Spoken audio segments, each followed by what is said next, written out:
এই ভিডিওতে আমি আপনাদেরকে দেখাবো আপনার বাসাবাড়ির ওয়াইফাই কে চালাচ্ছে সেটা কিভাবে দেখবেন। এই জন্য সবার প্রথমে আপনার ফোনে ছোট্ট একটা অ্যাপ ডাউনলোড করতে লাগবে। অ্যাপটা ডাউনলোড করার জন্য প্লে স্টোর ওপেন করবেন। আমি আমার ফোন থেকে প্লে স্টোর ওপেন করলাম। এরপর নিচের দিকে দেখুন সার্চ অপশন আছে, এখানে ক্লিক করবেন। এরপর সার্চ অপশনে লিখবেন রাউটার সেটআপ বেস। এটা লেখার পর সার্চ করবেন।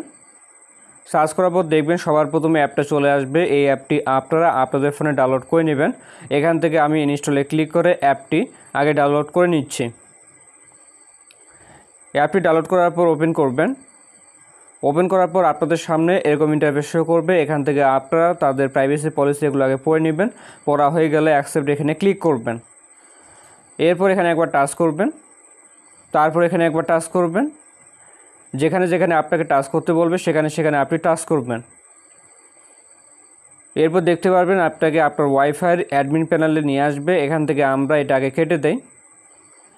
এরপর এখানে আপনি একটা অপশন পাবেন অ্যাটাচ ডিভাইস, আপনি এখানে ক্লিক করবেন। ক্লিক করার পর দেখতে পারবেন এখন আপনার ওয়াইফাই কী চালাচ্ছে সেটা এখানে দেখতে পারবেন। সবার প্রথমে যে ডিভাইসের নাম দেখতে পাচ্ছেন Oppo A38, এটা হচ্ছে আমার এই ফোন। তার নিচে আরেকটা ডিভাইসের নাম দেখতে পাচ্ছেন, ধরেন এই ডিভাইসটা আপনার না বা আপনার বাড়ির কারণ না, অন্য কেউ আপনার ওয়াইফাই চালাচ্ছে, সেক্ষেত্রে আপনি চাইলে এখান থেকে তাকে ব্লক করতে পারবেন।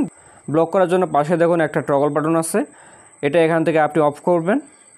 অফ করার পর নিচের দিকে দেখুন ওকে লেখা আছে, এখানে ক্লিক করবেন। এরপর দেখুন এই ডিভাইসটি ব্লক লিস্টে চলে গেছে। এখন কিন্তু সে হাজার চেষ্টা করলেও এই ফোন দিয়ে আপনার ওয়াইফাই ব্যবহার করতে পারবেন না। এখান থেকে আপনি চাইলে দেখতে পারবেন কে কে আপনার ওয়াইফাই লুকিয়ে চালাচ্ছে। আপনি যদি তাকে আবারও আনব্লক করতে চান সেক্ষেত্রে রিমুভ এখানে ক্লিক করবেন। এরপর ওকেতে ক্লিক করলে দেখবেন সেই ডিভাইসটি আনব্লক হয়ে গেছে। আপনি চাইলে আপনার ওয়াইফাইয়ের পাসওয়ার্ড পরিবর্তন করতে পারবেন আপনার মোবাইল ফোন দিয়ে। ভিডিও ডেসক্রিপশন বক্সে একটা ভিডিও লিঙ্ক আছে, আপনি সেই ভিডিওটা দেখে নেবেন কীভাবে ওয়াইফাই পাসওয়ার্ড পরিবর্তন করতে হয়। ভিডিওটি ভালো লাগলে লাইক করবেন। দেখা হচ্ছে নতুন কোনো ভিডিওতে। সকলে ভালো থাকবেন, ধন্যবাদ।